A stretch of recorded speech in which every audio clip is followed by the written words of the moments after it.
Hello viewers, সবাইকে স্বাগতম জানাই টেকনিউজ 365 ইউটিউব চ্যানেলে। আজকে আমরা এই ভিডিওটির মাধ্যমে দেখার চেষ্টা করব একটা অনলাইন ইউপিএসের যে প্রবলেমটা হতে পারে সেই প্রবলেম সম্পর্কে ধারণা নেওয়ার চেষ্টা করব।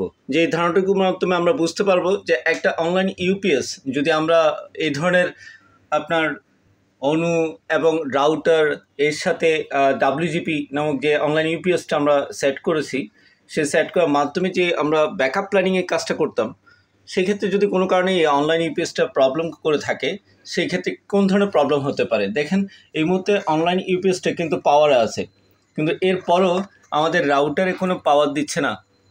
একই সাথে দেখেন অনুর মধ্যেও কিন্তু পাওয়ারের সমস্যা দেখা দিচ্ছে। এই ক্ষেত্রে আমি যদি এটা প্রবলেমটা সলভ করতে চাই বা এই প্রবলেমটা আসলে যে এই অনলাইন ইউপিএসের প্রবলেম হয়েছে সেটা যদি দেখতে চাই, সেক্ষেত্রে আমরা একটা চেক করে দেখতে পারি। সেই চেকটা হতে পারে এইভাবে যে আমি অনলাইন ইউপিএস থেকে কানেক্টিভিটিটা খুলে দিলাম।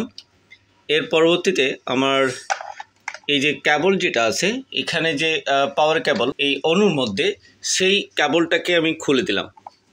খুলে এবার অনলাইন ইউপিএসের যে মূল পাওয়ার লাইনটা ছিল এই অ্যাডাপ্টার থেকে, সেইটিকে যদি আমি আবার অনুতে সেট করে দিই, সেক্ষেত্রে যদি আমি অনুতে সেট করে দেখেন, অনুতে সেট করার পর এই ক্ষেত্রে কিন্তু আমার অনুর পাওয়ারটা চলে আসছে।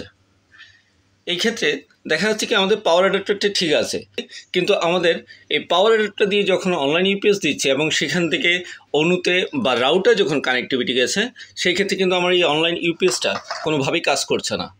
অর্থাৎ এই ক্ষেত্রে একটাই সমস্যা হতে পারে, এর ভিতরে যে আপনার ব্যাটারিটা আছে সে ব্যাটারির মেয়াদ হয়তো বা মেয়াদ উত্তীর্ণ হয়ে গেছে। এই ক্ষেত্রে আপনার এই ধরনের প্রবলেম হলে এই ধরনের অনলাইন ইউপিএসগুলোর একটাই সমাধান হতে পারে, এর ভিতরে ব্যাটারিটাকে আপনি পরিবর্তন করার ভিত্তিতে আপনি নতুনভাবে আবার ব্যবহার করতে পারেন। ভিউয়ার্স, একটু আগে আমরা দেখেছিলাম আমাদের এই ডাব্লিউজিপি অনলাইন ইউপিএসটি প্রবলেম করছিল। তো পরবর্তীতে যখন এর সমাধান যেটা আমি আপনাদেরকে বলেছিলাম, সেই সমাধানের ভিত্তিতে আমরা এই অনলাইন ইউপিএসটির ভিতর থেকে এই ব্যাটারিগুলো আমরা খুলে নিয়েছি। আমরা পরবর্তী চেক করে দেখলাম এই ব্যাটারিগুলোর মেয়াদ চলে গেছে। তো এই ডাব্লিউজিপির যেটি ব্যাটারিগুলো ছিল, সে ব্যাটারিগুলো ছিল আপনার 3.7 ভোল্টের 2200 mAh-এর।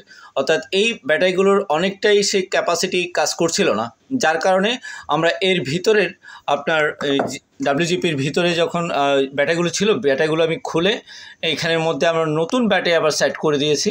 এবং আপনারা দেখতে পাচ্ছেন এটা খোলার জন্য স্বাভাবিকভাবে এটা আমরা ওভাবে খুলে নিয়েছি। হয়তো আপনারা নিজেরাও চাইলে এইভাবে খুলে নিতে পারেন। খুলে এর পরবর্তীতে এর ভিতরে ব্যাটারিটা সেট করে দিয়ে, অর্থাৎ আপনাকে মার্কেট থেকে হয়তোবা এই ধরনের আপনার যে ডাব্লিউজিপি বা যে আপনি অনলাইন ইউপিএসটি ব্যবহার করবেন তার ভিতরের ব্যাটারির ভোল্টেজটা দেখে এরপর আপনার কিনে তার মধ্যে এটি সেট করার মাধ্যমে আপনি সেই কাজটি আবার করে নিতে পারেন। এর ফলে আপনার ডাব্লিউজিপি বা অনলাইন ইউপিএসটি আবার পুনরায় আগের মতোই কাজ করবে। এই মুহূর্তে দেখেন, একটু আগে যে আমি দেখাচ্ছিলাম যে আমাদের রাউটারে পাওয়ার চলে গিয়েছিল এবং অনুরও পাওয়ার চলে গিয়েছিল। এখন দেখতে পাচ্ছি আমাদের অনুর পাওয়ারও চলে আসছে, একইভাবে আমাদের রাউটারের পাওয়ারও দেখতে পাচ্ছে এবং আমাদের ডাব্লিউজিপি অর্থাৎ অনলাইন ইউপিএসটি পরিপূর্ণভাবে কাজ করছে। আর এভাবেই আমরা একটা সমাধান নিতে পারি কিভাবে একটি অনলাইন ইউপিএস বা ডাব্লিউজিপি এই ধরনের যদি কোনো প্রবলেম করে থাকে, সেক্ষেত্রে আপনাদের করণীয় কেমন হতে পারে তার সম্পর্কিত একটি আমরা সম্ভাব্য ধারণা আপনাদের সামনে দেওয়ার চেষ্টা করেছি। For watching this videos.